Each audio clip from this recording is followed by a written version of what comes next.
નમસ્કાર દર્શક મિત્રો, શિખર ભારત ન્યૂઝમાં આપનું સ્વાગત છે।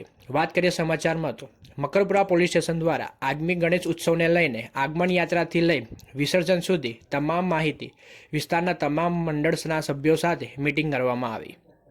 હાલ ગણેશ ઉત્સવને લઈને તમામ પોલીસ સ્ટેશનમાં ગણપતિ મંડળો સાથે મીટિંગ કરવામાં આવે છે। ત્યારે Makarpura police station PI Shri Vikas Patel અને પીઆઈ શ્રી ગાયત્રી રાજપૂત દ્વારા મકરપુરાના આશરે 120 મંડળો સાથે મીટિંગ યોજવામાં આવી, જેમાં પીઆઈ શ્રી વિકાસ પટેલ દ્વારા ખૂબ જ સરસ રીતે અને સારી રીતે મંડળ સાથે મીટિંગ યોજી મંડળના સભ્યોનો પ્રશ્નો સાંભળ્યા। તેમના દરેક પ્રશ્નોનો નિકાલ તેમને લાગતી દરેક વસ્તુની ખૂબ જ સરસ રીતે તેમને જાણ કરી। તેની સાથે પોલીસ સ્ટેશન દ્વારા આપેલી માહિતી ગાઈડલાઈન દરેક મંડળોએ પાલન કરવાનું રહેશે।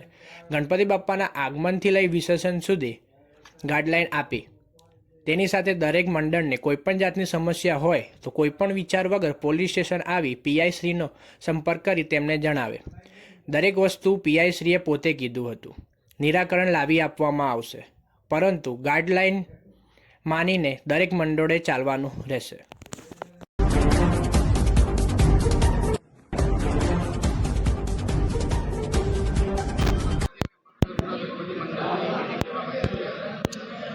આજ રોજ વડોદરા શહેરના મકરપુરા પોલીસ સ્ટેશન વિસ્તારમાં જે ગણપતિના પંડાલ છે એમના વિવિધ આયોજકોને આપણે આજે અહીંયા મકરપુરા પોસ્ટે ખાતે બોલાવ્યા છે અને જે સરકાર તરફથી જે આ વખતે જે નવા નોર્મ્સ જે ડીજે લગત છે, કે ગણપતિના વિસર્જન, એમના આગમન, એમના પોલીસ બંદોબસ્ત, એના તમામ સુચારુ વ્યવસ્થાના ભાગરૂપે તમામ આયોજકોને અને સમિતિના મેમ્બરશ્રીઓને બોલાવીને એમને સેન્સિટાઈઝ કર્યા છે, એમને અવેર કર્યા છે અને જે મંડળોએ પરમિશન નથી લીધા એમને સ્ટિપ્યુલેટેડ ટાઈમમાં અરજી આપવાની છે મકરપુરા પોલીસ સ્ટેશન ખાતે, એ બાબતે પણ તેઓને સમજ કરી અને આવનારા સમયમાં જે ગણપતિના આગમનથી લઈને એમના જે 10 દિવસના જે એમના જે સ્થાપના છે ત્યાંથી લઈને વિસર્જન સુધી કેવી રીતે આપણે કામ કરવું, પ્રજાના સહયોગથી જોઈએ, તો એ પ્રમાણે આપણે તમામને આજે સેન્સિટાઈઝ કર્યા છીએ અને એમને મિટિંગ રાખ્યા છે।